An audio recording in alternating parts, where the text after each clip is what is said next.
Hello everyone, Namadan Gauri and hello my dear MG squad. இலங்கை ஸ்ரீலங்கா நம்ம கிட்ட இருக்கக்கூடிய country வந்து நிறைய இடங்கள் வந்து தண்ணிக்குள்ள இப்போ இருந்துட்டு இருக்குது. லட்சக்கணக்கான மக்கள் பாதிக்கப்பட்டுட்டு இருக்காங்க. இதுக்கும் நம்மளுக்கும் என்ன சம்பந்தம் அப்படின்னு கேட்டீங்கன்னா ரெண்டு முக்கியமான விஷயம். ஒன்னு, இது எல்லாத்துக்கும் காரணமா இருக்கக்கூடிய சைக்ளோன் ஃபெங்கல் வந்து அடுத்து நம்ம ஊரை நோக்கி தான் வருது. அதாவது தமிழ்நாட்டை நோக்கி தான் வந்துட்டு இருக்குது. நம்ம மனிதர்களுக்கு தான் வந்து இந்த பார்டர் அதெல்லாம் ஸோ இயற்கைக்கு ஒன்றும் கிடையாது. ஸ்ரீலங்காவில் ஒரு மிகப்பெரிய ஹெவாக்க ஒரு மிகப்பெரிய பிரளயத்தை ஏற்படுத்தி இருக்குது. இன்ஃபேக்ட் அங்கே பார்த்தீங்கன்னா ஒரு 6 குழந்தைங்க வந்து டிராக்டர்ல ஸ்கூல் முடிச்சு வந்துட்டு இருந்திருக்காங்க. 12 பேர் வந்திருக்காங்க. 6 பேர் அதுல வந்து இறந்தே போயிட்டாங்க. தண்ணி வேகமா அடிச்சுட்டு போனதுல. ஸோ அந்த அளவுக்கு ஒரு மிகப்பெரிய வெள்ளம். அங்க இருக்கிற விஷுவல்ஸ்லாம் பார்க்குறப்போ ஸ்ரீலங்கால மண்ணு தெரிய மாட்டேங்குது. நிறைய ஃபோட்டோஸ்ல வந்து ஃபுல்லா எங்க பார்த்தாலும் தண்ணியா இருக்குது. நிறைய பேர் பாதிக்கப்பட்டு இருக்காங்க. ஸோ ஸ்ரீலங்கால என்ன நடந்துட்டு இருக்குன்னு பார்க்க போறேன். நான் சொன்ன மாதிரி இது அடுத்து இந்தியாவுக்கு வருது. அதுல ரொம்ப ஸ்பெசிஃபிக்கா பாண்டிச்சேரி சைடு வந்து பயங்கரமான தாக்கம் இதனால இருக்கலாம்னு சொல்லி எதிர்பார்க்கப்படுது. ஸோ இந்தியாவுக்கு இது வரும். அண்ட் வர்றப்ப வந்து சென்னையில் பார்த்தீங்கன்னா ஆல்ரெடி ரெட் அலர்ட் போட்டிருக்காங்க. நான் ஆல்ரெடி ஒரு வீடியோ மேக் பண்ணியிருந்தேன். இருந்தாலும் இப்போ ரீஹைட்ரேட் பண்றேன். சாட்டர்டே அன்னைக்கு தமிழ்நாட்டில் சென்னை அண்ட் சுற்றி இருக்கிற நிறைய டிஸ்ட்ரிக்ட்ஸ்ல வந்து ரெட் அலர்ட் வேற கொடுத்துருக்காங்க. ஃபர்ஸ்ட் ஸ்ரீலங்காவில் இப்போ என்ன நடந்துட்டு இருக்குன்னு பார்க்க போறோம். அங்க இருக்கிறவங்களும் தமிழர்கள் தான். இன்னைக்கு இருக்கிற காலகட்டத்தில் நம்மளுக்கு டெக்னாலஜி இருக்கிறதுனால எங்கிட்ட அடிக்கடி கேட்பாங்க, இலங்கையில் போர் நடந்துட்டு இருந்தப்போ என்ன பண்ணிட்டு இருந்தேன். அப்போ நான் வந்து ஸ்கூல் படிச்சுட்டு இருந்தேன். ஸோ என்னால் வந்து பெருசா எதுவும் பண்ண முடியாது. அப்போ யூடியூப்குள்ள வரலாம், வீடியோ போட முடியுது, எதுவுமே தெரியாது. இன்னைக்கு நம்ம கிட்ட ஒரு ஃபீச்சர் இருக்கிறப்போ உலகம் ஃபுல்லா தமிழர்களுக்கு என்ன நடக்குதுங்கிறத இந்த சேனல் மூலியமா உலகத்தில் இருக்கிற எல்லா தமிழர்களுக்கும் சொல்லணும்னு நினைக்கிறது வந்து என்னோட ஒரு முக்கியமான ஒரு கோல். ஸோ இலங்கையில் இப்போ நிறைய பேர் பாதிக்கப்பட்டு இருக்காங்க. தமிழர்கள் மட்டும் இல்லாமல் இலங்கையில் இருக்கிற மொத்த மக்களே பாதிக்கப்பட்டு இருக்காங்க. என்ன நடந்துட்டு இருக்குது, நம்ம ஊருக்கு இது எப்படி ஒரு இம்பாக்ட் வரும்னு நினைக்கிறோம். ரெண்டாவது விஷயம் என்னன்னு பார்த்தீங்கன்னா, இது எல்லாத்துக்குமே காரணம் என்னங்கிற ஒரு விஷயத்தை வந்து நம்ம ரொம்ப கடந்து போயிட்டு இருக்கோம். அதுவும் என்னன்னு பார்க்க போறோம். ரீசென்ட் டைம்ஸ்ல வேர்ல்டு லெவல்ல சைக்ளோன்ஸ் வந்து அதிகமாயிட்டு இருக்குது. அதுக்கு காரணம் மனிதர்கள் தான். எப்படி நம்ம சைக்ளோனை உருவாக்குறோம், அது ஒரு இயற்கையான விஷயம் கரெக்டா. பட் மனிதர்கள் வந்து சைக்ளோனுக்கு முக்கியமான காரணமா ரீசென்ட் டைம்ல உருவாயிட்டு இருக்காங்க. எப்படிங்கிறதையும் பார்க்க போறோம். பட் அதெல்லாம் பார்க்க ஆரம்பிக்கிறதுக்கு முன்னாடி நீங்க இந்த மாதிரி உலகத்தில் இருக்கக்கூடிய எல்லா மக்களை பத்தின இன்ஃபர்மேஷன் உங்களுக்கு 10 நிமிஷத்துல தெரிஞ்சுக்கணும்னு நினைச்சீங்கன்னா இந்த சேனலை சப்ஸ்கிரைப் பண்ணுங்க. முதல் விஷயம் என்ன அப்படின்னு பார்த்தீங்கன்னா, நான் சொன்ன மாதிரி ஸ்ரீலங்கால பிகாஸ் ஆஃப் சைக்ளோன் ஃபெங்கல், இது இன்னும் சைக்ளோன் கூட சொல்லணும். இது வந்து ஒரு டிப்ரெஷனாக தான் இருக்குது. டிப்ரெஷன்னா இது இன்னும் ஸ்பீடு எடுக்கணும். அப்போனா தான் ஒரு பெரிய சைக்ளோனா மாறும். இதுக்கு அதுக்கு முந்தின ஸ்டேஜ் தான் இருக்குது. பட் இப்போவே பார்த்தீங்கன்னா அதோட பேட்டர்ன் வந்து நம்ம ஆல்ரெடி பேசியிருந்தோம். பே ஆஃப் பெங்காலில் உருவெடுக்குது. இது வந்து ஸ்ரீலங்காவை ஃபுல்லாகவே வந்து ஒராசிட்டு போகுது ஒரு சைடு ஃபுல்லாக. ஸோ இதோட வெளிப்பாடாக பார்த்தீங்கன்னா அம்பாறை அப்படின்னு சொல்லப்படக்கூடிய ஒரு பர்டிகுலர் டிஸ்ட்ரிக்ட் ஸ்ரீலங்காவில் இருக்குது, which is south of Sri Lanka. அந்த இடத்துல பயங்கரமான மழை இருக்கிறதுலே அதிகமாக அந்த அம்பாறை அப்படிங்கிற ஒரு இடம் வந்து மிகப்பெரிய இம்பேக்ட் ஆஃப் தி ஸ்டார்ம் வந்து எடுத்திருக்குது. அங்கே வந்து மிகப்பெரிய பேரிழப்பு. இதுவரைக்கும் பார்த்தீங்கன்னா 3.5 லட்சம் இலங்கை மக்கள், இலங்கையில் இருக்கக்கூடிய மக்கள் 3.5 லட்சங்கிறது அந்த ஐலாண்ட் கண்ட்ரிக்கு ஒரு மிகப்பெரிய பாப்புலேஷன். ஸோ 3.5 லட்சம் மக்கள் வந்து இதனால பாதிக்கப்பட்டிருக்காங்க. பிகாஸ் ஆஃப் திஸ் ரெயின், பயங்கரமான மழை 2 நாளாக நிறைய இடங்கள்ல வெள்ளம். இது வந்து டைரக்டா 3.5 லட்சம் பேரை பாதிக்கப்பட்டிருக்கு. 1 லட்சம் குடும்பங்கள் வந்து பாதிக்கப்பட்டிருக்குது. 82 வீடு, 82 ஹவுசஸ் வந்து கம்ப்ளீட்டா அழிஞ்சிருக்குது. 1465 வீடுகள், 1465 ஹவுசஸ் வந்து டேமேஜை வந்து தாங்கி இன்னைக்கு இருந்துட்டு இருக்குது. ஸோ டேமேஜ்டாக இருக்குது. இதுக்கெல்லாம் ரியாக்ஷனாக பார்த்தீங்கன்னா ஸ்ரீலங்கன் கவர்மெண்ட் வந்து 2700 மிலிட்ரி பர்சனலை உள்ள இறக்கியிருக்காங்க. அப்புறம் இந்த ஆர்மி வந்து ஸ்பெஷல் டிவைசஸ்லாம் வச்சு, ஸ்பெஷல் வெஹிக்கிள்ஸ்லாம் வச்சுருப்பாங்களா, தண்ணியிலையும் போகும் தரையிலையும் போகும், அந்த மாதிரி வெஹிக்கிள்ஸ்லாம் டிப்ளாய் பண்ணியிருக்காங்க. 2700 மிலிட்ரி வந்து டைரெக்டாக இதில் ஹெல்ப் பண்ணுறதுக்கு இறங்கியிருக்காங்கன்னா அப்போ இம்பாக்ட் என்னன்னு யோசிச்சு பாருங்க. இவ்வளவும் ரீசன் என்னன்னு பார்த்தீங்கன்னா சைக்ளோன் ஃபெங்கல் அப்படிங்கிறது தான். இதை பற்றி நான் ஆல்ரெடி ஒரு வீடியோவில் நான் எக்ஸ்பிளைன் பண்ணியிருந்தாலும் தெரியாதவங்களுக்கு, இந்த சைக்ளோன் வந்து பேர் வந்து என்ன ஃபெங்கல் அப்படின்னு கேட்குறீங்களா, இது வந்து ஒரு சவுதி அரேபியா வந்து சஜஸ்ட் பண்ண ஒரு பர்டிகுலர் வேர்டு. ஸோ மொத்தம் வந்து 13 கண்ட்ரீஸ் இருக்குது இந்த குரூப்பில். இந்தியா, அப்புறம் வந்து பங்களாதேஷ், சவுதி அரேபியா, தாய்லாந்து, இந்த மாதிரி கண்ட்ரீஸ்லாம் இருக்குது. இந்த கண்ட்ரீஸ் எல்லாம் வந்து ஒன்னா சேர்ந்து ஒரு அசோசியேஷன் இருக்குது. இந்த அசோசியேஷன் தான் இந்த சைடு ஆஃப் எர்த்தில் வந்து உருவாகக்கூடிய டிப்ரெஷன்லாம் வந்து ஈவென்ச்சுவலாக சைக்ளோனா மாறுறப்ப அதுக்கு பேர் வைப்பாங்க. ஒவ்வொருத்தங்களுக்கும் ஒரு டேர்ன் இருக்கும். இதில் சவுதி அரேபியாவோட டேர்ன் பேர் வைக்கிறதுக்கு, இந்தியா ஸ்ரீலங்கா கிட்ட வந்தாலும் இந்த டேர்ன் வந்து சவுதி அரேபியாவோட டேர்ன். அவங்க சஜஸ்ட் பண்ண நேம் தான் ஃபெங்கல். ஸோ அந்த பேரை தான் வந்து இந்த சைக்ளோனுக்கு வச்சிருக்காங்க. இது இன்னும் சைக்ளோனா ஃபுல்லாக கூட ஃபார்ம் ஆகலை. இது வந்து ஈவென்ச்சுவலாக இந்த டிப்ரெஷன் வந்து ஒரு ஃபுல் சைக்ளோனா மாறும். ஸ்ரீலங்கா வந்து லாஸ்ட் 3 நாளாக மிகப்பெரிய மழையை ஃபேஸ் பண்ணிருக்காங்க. இது அப்படியே மூவ் ஆகி வந்து இங்கே வரப்போகுது. தமிழ்நாட்டோட பார்டரை வந்து ஒராசிட்டு போக போகுது. மெயினாக பார்த்தீங்கன்னா நாகப்பட்டினம், பாண்டிச்சேரி இந்த சைடு உங்களுக்கு தெரியும்ல. ஸோ ஸ்ரீலங்கா இங்கே இருக்குது. அப்படியே அதை தாண்டி தமிழ்நாடு மேலே எந்த போர்ஷன் இருக்கோ, இங்க தமிழ்நாடு இருக்குது, இங்க ஸ்ரீலங்கா இருக்குது. ஸ்ரீலங்கா உரசிட்டு, தமிழ்நாட்ட உரசிட்டு இது போகுது. சென்னையில கூட பார்த்தீங்கன்னா, சாட்டர்டே அன்னைக்கு இது வந்து மேக்ஸிமம் இன்டென்சிட்டி காமிக்கும்னு எதிர்பார்க்கப்படுது. ஸோ சென்னையில வந்து on Saturday it is already a red alert. சென்னைய பொறுத்தளவுக்கு பார்த்தீங்கன்னா, சென்னை மட்டும் இல்ல.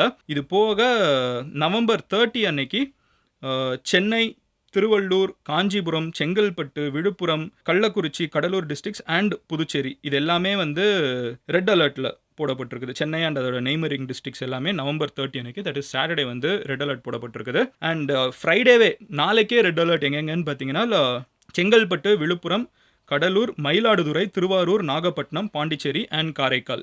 ஸோ உங்களுக்கு தெரியுதுல்ல, இது வந்து இங்கே பாண்டிச்சேரி கிட்ட ஃபஸ்ட்டு ஸ்ரீலங்காவிலேருந்து நாகப்பட்டினம் பாண்டிச்சேரி கிட்ட வரப்போகுது. அதுக்கப்புறம் அதுக்கு அடுத்த நாள் இன்னைக்கு ஸ்ரீலங்காவில் ஒரு தாக்குதல், நாளைக்கு தமிழ்நாட்டில் பாண்டிச்சேரி, நாகப்பட்டினம் கிட்ட, அதுக்கு அடுத்து சாட்டர்டே அன்னைக்கு சென்னை கிட்ட இது வந்து வரும்னு சொல்லி எதிர்பார்க்கப்படுது. இதோட ஸ்பீடு வந்து பார்த்தீங்கன்னா 65 to 75 km/h ஸ்பீடில் வந்து ஒரு சைக்ளோனிக் ஸ்டாமாக இருக்குது. இந்த ஸ்பீடோட இது வந்துட்டு இருக்கப்போ இதோட இம்பாக்ட் என்ன இருக்குங்கிறது நம்ம ஸ்ரீலங்காவை பார்த்தா இப்போ தெரியுது. நிறைய இடத்துல லேண்ட்ஸ்லைட் இருக்குது, ஃப்ளாஷ் ஃப்ளட், திடீர்னு நிறைய தண்ணி வர்றப்போ இருக்கிற பாண்டெல்லாம் ஸ்ரீலங்காவில், சதர்ன் ஸ்ரீலங்காவில் நிறைய இடத்துல இந்த கடலோரத்தில் இருக்கிற நிறைய இடங்களில் ஃபுல் ஆயிடுச்சுங்கிறாங்க.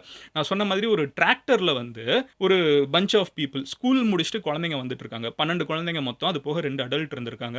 இவங்க எல்லாம் டிரைவர் சேர்த்து. ஸோ டிராக்டரில் இந்த பின்னாடி வந்து உங்களுக்கு தெரியும், இந்த ட்ரெய்லர் வச்சு டிராக்டர் இருக்கும்ல, விவசாயங்கள்லாம் மண் எடுத்துகிட்டு போகிறதுக்கு, கிராப்ஸ் எடுத்து போகிறதுக்குலாம் யூஸ் பண்ணுவாங்கல்ல, அந்த மாதிரி ஒரு டிராக்டர் போயிட்டு இருக்குது. இது டியூஸ்டே நடந்திருக்குது, ஓகேவா? ஸோ திடீர்னு தண்ணி அதிகமாக வந்ததில் அடிச்சுட்டு போயிட்டாங்க. இதில் வந்து 6 குழந்தைங்க இறந்து போயிட்டாங்க. 6 குழந்தைங்களை தான் காப்பாற்ற முடிஞ்சிருக்குது. அதில் இருந்து ஒரு அடல்ட்டும் இறந்து போயிட்டாங்க. ஸோ இதெல்லாம் வந்து சடனாக அதிகமாக மழை வர்றப்போ நம்ம வெளியே போயிட்டு இருந்தோம்னா, அந்த தண்ணி வர்ற வழியில் போயிட்டு இருந்தோம்னா, இதெல்லாம் வந்து இருக்கக்கூடிய ஒரு ரிஸ்க். லேண்ட்ஸ்லைட் நிறைய இடத்துல வரலாம். ஆல்ரெடி தமிழ்நாடு கவர்மெண்ட் வந்து இதுக்குன்னு என்டிஆர்எஃப் டீம் எல்லாம் முடக்கி விட்டு எல்லா இடத்துலையும் வேலை பார்க்க சொல்லியிருந்தாலும், சாட்டர்டே அன்னைக்கு at least according to Thursday figures, இன்னைக்கு இருக்கிற நிலைமைப்படி சாட்டர்டே அன்னைக்கு வெளியே போகிறவங்க கொஞ்சம் பத்திரமா போங்க.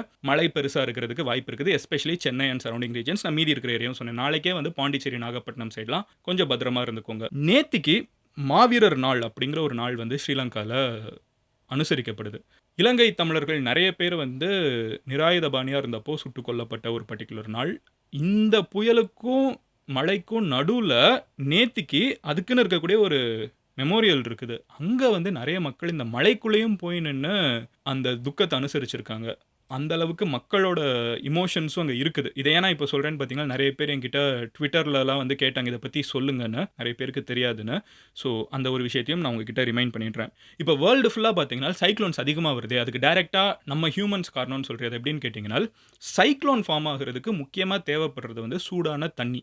தண்ணி எப்படி திடீர்னு சூடாகும்? கடலில் வந்து சூடாக தண்ணி இருக்குது, ஓகே, 26.5 டிகிரி செல்சியஸ்க்கு மேலே தண்ணி வந்து கன்சிஸ்டண்ட்டாக ரொம்ப நாளுக்கு இருக்கிறப்போ ஒரு லோ ப்ரெஷர் ஏரியா ஃபார்ம் ஆகுது. ஈவென்ச்சுவலி அது வந்து ஒரு சைக்ளோனாக மாறுது. இது ஹியூமன்ஸ் எப்படி அதிகமாக கான்ட்ரிபியூட் பண்ணுறாங்கன்னு பார்த்தீங்கன்னா, ரீசெண்ட் டைமில் நம்ம எர்த்தை சூடுபடுத்துறது அதிகமாக இருக்குது. ஒரு மொத்த சிவிலைசேஷனாக நம்ம வீட்டில் எலக்ட்ரிசிட்டி எக்ஸஸாக யூஸ் பண்ணுறதுலேருந்து, அதுக்கு எரிக்கிற கரி காரணமாக இருக்கிறதுலேருந்து, மிகப்பெரிய ஃபேக்ட்ரிஸ் நம்ம இன்றைக்கி கன்சியூம் பண்ணக்கூடிய நிறைய ப்ராடக்ட்ஸ் வந்து பெரிய பெரிய ஃபேக்ட்ரிஸ்லேருந்து வருது. கரெக்டாக, எஸ்பெஷலி சைனா, யூஎஸ், இந்த டெவலப்டு கண்ட்ரீஸ்னு சொல்கிறாங்களா, அவங்க தான் இதுக்கு மேஜர் கான்ட்ரிபியூஷன். இன்ஃபேக்ட் இந்தியா கூட கிடையாது. அவங்க பண்ணுற மிகப்பெரிய குழப்பத்தினால இன்ஃபேக்ட் மேஜர் கான்ட்ரிபியூட்டர் இதுக்கு யாருன்னு பார்த்தீங்கன்னா யூஎஸ், அதுக்கு அடுத்து சைனா, யூரோப்பில் இருக்கிற நிறைய கண்ட்ரீஸ். அதுக்கெல்லாம் அப்புறம் தான் இந்தியா வந்து ஸ்கொயர் சைஸ்லாம் நீங்கள் கம்பேர் பண்ணிங்கன்னா இந்தியாவோட கான்ட்ரிபியூஷன் இருக்கும், ஓகேவா? ஸோ இவங்கெல்லாம் வந்து அவங்க நாடு முன்னேறணுங்கிறதுக்காக பண்ணக்கூடிய எர்த்தை பண்ணுற பொல்யூஷன் வந்து ஓவரால் எர்த்தோட ஹீட் அதிகமாகுது. இந்த சைடு தண்ணி சூடு அதிகமாகுது. ஒரு மிகப்பெரிய சைக்ளோனை ட்ரிகர் பண்ணுது. ரீசன்ட் டைம்ஸில் சைக்ளோனோட ஃப்ரீக்வன்சி அதிகமாக இருக்குங்கிறதும் உண்மை. எர்த்து வந்து வார்ம் ஆகிறதும் அதிகமாக இருக்குன்னு உண்மை. ஸோ நிறைய பேர் வந்து இது ரெண்டையும் கோரிலேட் பண்ணியும் சோஷியல் மீடியாவில் அண்ட் நிறைய நியூஸ் சேனல்ஸில் பேசுகிறதையும் பார்க்க முடியுது. ஸோ இன்னவே மனிதர்கள் இதுக்கெல்லாம் காரணமாக கூட இருக்கிறாங்க. இதெல்லாம் வந்து இந்த நேரத்தில் நம்ம இதை பேசுகிறது, இதனால் பேசி என்ன ஆக போகுதுன்னு பார்த்தீங்கன்னா, இதெல்லாம் கம்மியாக்கணும் அப்படின்னு சொல்லிட்டு பாரிஸில் ஒரு அக்ரிமெண்ட் உலகத்தில் இருக்கிற எல்லா கண்ட்ரீஸும் போட்டிருந்தாங்க. இந்த அக்ரிமெண்ட்டுக்கு வந்து நான் சைன் பண்ண மாட்டேன்னு டொனால்டு ட்ரம்ப் சொன்னார். இப்போ மறுபடியும் அவர் பிரசிடென்ட் ஆக போகிறாரு. விச் மீன்ஸ் அமெரிக்கா மாதிரி மிகப்பெரிய டெவலப்டு கண்ட்ரீஸ் எர்த்தை ஹீட் பண்ணுறதை இன்னும் அதிகமாக்குவாங்க. அவர் வந்து இந்த எர்த்து சூடாகுதுங்கிறதே ஒரு மித்து அப்படின்னு சொல்லிட்டு இருக்காரு. நம்ம கண்ணு முன்னாடி சைக்ளோன் அதிகமாகிறத பார்க்குறோம். கண்ணு முன்னாடி அண்டார்டிகாலையும் ஆர்டிக் சர்க்கிள்லையும் வந்து பனி வந்து கம்மியாகிறத பார்க்குறோம். போலார் பேர் வீடு இல்லாமல் சுற்றிட்டு இருக்கிறத நம்ம பார்க்குறோம். பனி கிடையாது நிறைய இடத்துல. வெதர் வந்து ரொம்ப எராட்டிக்காக இருக்குது. கண்ணு முன்னாடி இதெல்லாம் பார்த்துட்டு இருக்கப்போ ட்ரம்ப் இஸ் ஃபன், நிறைய கண்டென்ட் கொடுப்பாரு, எல்லாரும் சரி. பட் ஆஸ் எ ஜென்ரேஷனாக நம்ம ரியலைஸ் பண்ண வேண்டியது, நம்ம எர்த்தை கொஞ்சம் கொஞ்சமாக அழிச்சிட்டு இருக்கோம். As a generation we have to save earth. எல்லா பொலிட்டீஷியன்ஸ் கிட்டயும் நம்ம வந்து நிறைய விஷயங்கள் பேசுகிறோம். சோஷியல் ஜஸ்டிஸ் எதிர்பார்க்குறோம். பொலிட்டீஷியன்ஸ் கிட்ட வந்து ஜஸ்டிஸ் ஓவராலாகவே மக்கள் கிட்ட கரெக்டாக இருக்கணும், ஈக்குவாலிட்டி வேணும், இதெல்லாம் பேசுகிறோம்ல, செக்யூலரிசம் வேணும். அப்போ அரசியல்வாதிங்க கிட்டேருந்து இயற்கையை நீ எப்படி அடுத்த ஜென்ரேஷனுக்கு நம்ம கொடுத்துட்டு போக போகிறோம், நீ இயற்கையை சுரன்றதை நிறுத்துறியாங்கிறதையும் ஒரு முக்கியமான கன்சர்னாக நம்ம எடுத்து வைக்கணும். அதுதான் மெயினாக இவ்வளோ பெரிய கான்செப்ட்டுக்கு வந்து சொல்ல வர்றது. அண்ட் இது வந்து தமிழ்நாட்டு பிரச்சனைன்னு கிடையாது, இது குளோபல் இஷ்யூ. இந்த வீடியோவை நிறைய பேர் டிஃப்ரெண்ட் பார்ட்ஸ் ஆஃப் த வேர்ல்ட்லேருந்து பார்த்துட்டு இருக்கீங்க. ஃப்ரான்ஸ்லேருந்து, மலேசியாவிலேருந்து, சிங்கப்பூர்லேருந்து, ஸ்ரீலங்காவிலேருந்து, யூகேலேருந்து, இந்தியாவிலேருந்து. ஸோ நம்ம எல்லாருமே ஒரு ஜென்ரேஷனாக எர்த்தையும் ப்ரிசர்வ் பண்ணுறது நம்ம ஊரில் இருக்கிற அரசியல்வாதிங்க கிட்ட கொடுக்க வேண்டிய ஒரு சின்ன ப்ரெஷர் பாயிண்ட்டாக வச்சுக்கோங்க. நாளைக்கு நான் உங்களை ஒரு வீடியோவில் பார்க்குறேன். நீங்கள் கமெண்ட் செக்ஷனில் இது எல்லாத்துக்கும் காரணம் ஹியூமன்ஸ் இது ஒரு ரோல் ப்ளே பண்ணுறாங்கிற தியரியை நம்புறீங்களா, இல்லை இது இயற்கை நம்மளை தாண்டி இருக்கிற ஒரு விஷயம் நினைக்கிறீங்களா? உங்களோட ஒப்பீனியன் என்னங்கிறத கமெண்ட்டில் சொல்லுங்கள். நாளைக்கு நான் உங்களோட ஒரு வீடியோவில் பார்க்குறேன். இந்த வீடியோவை உங்களோட ஃப்ரெண்ட்ஸ், ஸ்ரீலங்கன் ஃப்ரெண்ட்ஸ், உங்களோட தமிழ் ஃப்ரெண்ட்ஸ் யார் எங்கே இருந்தாலும் அவங்க கிட்ட ஷேர் பண்ணுங்கள். Love you all, take care. நீங்கள் என்னை பர்சனலாக ஃபாலோ பண்ணணும்னு நினச்சிங்கன்னா இன்ஸ்டாகிராமில் மதன் கௌரின்னு சொல்லி சர்ச் பண்ணுங்கள். வெரிஃபைட் ப்ரொஃபைல் நீங்கள் ஈஸியாக ஸ்பாட் பண்ண முடியணும். அங்கே என்கிட்ட மெசேஜ் பண்ணுங்கள், ஃபாலோ பண்ணிட்டு. And next topic whatever it is I'll try to talk. And நேற்றுக்கு வீடியோவில் நம்ம பேசின அனந்த கிருஷ்ணன் வந்து இறந்து போயிட்டாங்க இன்றைக்கி. Bad luck, tough luck. So மலேசியாவிலேருந்து பார்க்குற தமிழர்கள் அனைவருக்கும் என்னுடைய ஆழ்ந்த அனுதாபங்கள். அவங்களுக்கும் அவங்களோட குடும்பத்துக்கு. நேற்றுக்கு தான் அவங்கள பற்றி அவங்க பையனை பற்றி அவ்வளோ பேசணும். இன்றைக்கி காலையில் எழுந்திரிச்சோன்னே அந்த நியூஸ் பார்க்குறதுக்கு I felt very bad. So yeah.